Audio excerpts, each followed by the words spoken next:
So if, like me, you've had a long Lego dark age and then you've rediscovered GBC and Lego Technic, you're probably a little bit obsessed with all the nice modern studless beams that we have these days in Technic that I just didn't have as a kid.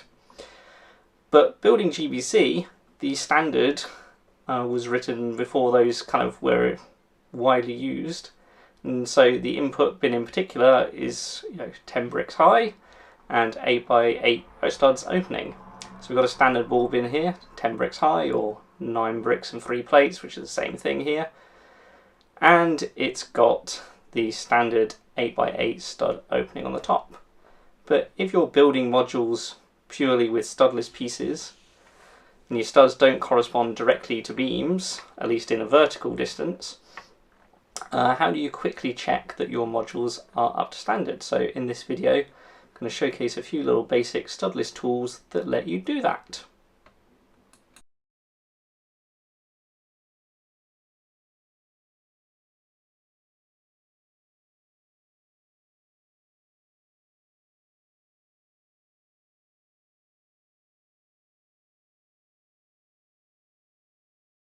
So first up, we have a height checking tool. So you can see this is fairly simple design, a few 3x5 beams, a 13 beam vertically, a couple of 3 beams for stability on the feet,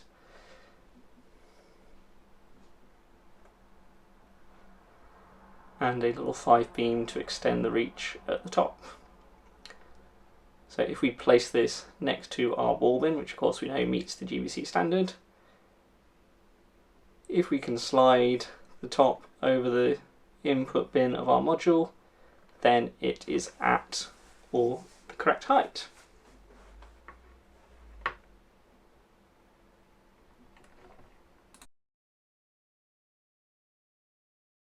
So let's see an example with a real standard compliant module. So here we have my build of pinwheels a little screw up. So we can see on the input side, we can slide the top over the input bin, so the input bin is at the correct height. Equally on the output side, we line it up with our output.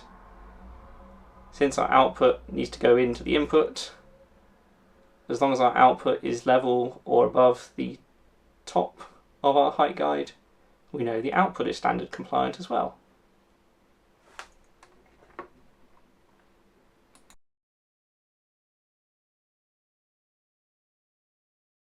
So let's look at a module that isn't standard compliant. So this is one of my work in progress that's kind of not really come together yet. And if we take our height guide and place it by the inbox, we can see we can't push it over the start of the inbox. So the inbox is too high. It doesn't meet the standard. Equally, we look at the output side, you can see the output is below the top, so our output is too low. So we're also not meeting the standard at the output end.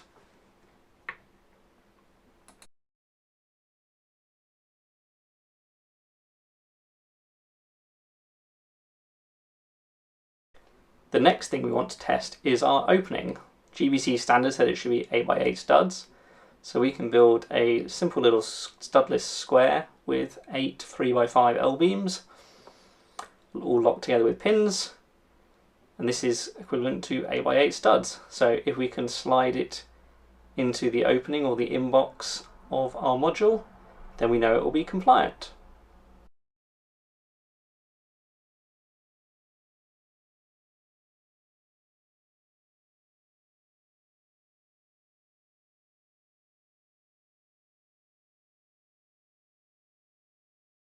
So again, let's see this with a compliant module. We can drop our square straight in the in-basket. The in-basket is big enough.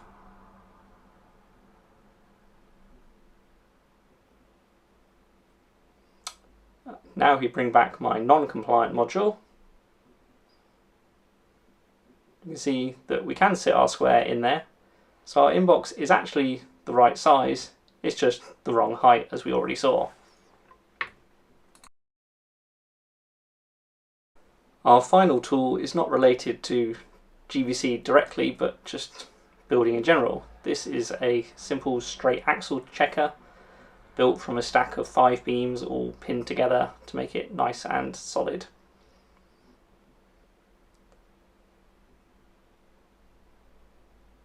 If we can take an axle and reliably drop it through, it's straight.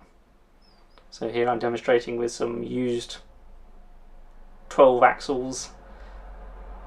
This one is ever so slightly bent, so you see it drop through sometimes but not other times. And then I've got another one that's quite blatantly warped, as you can hopefully see.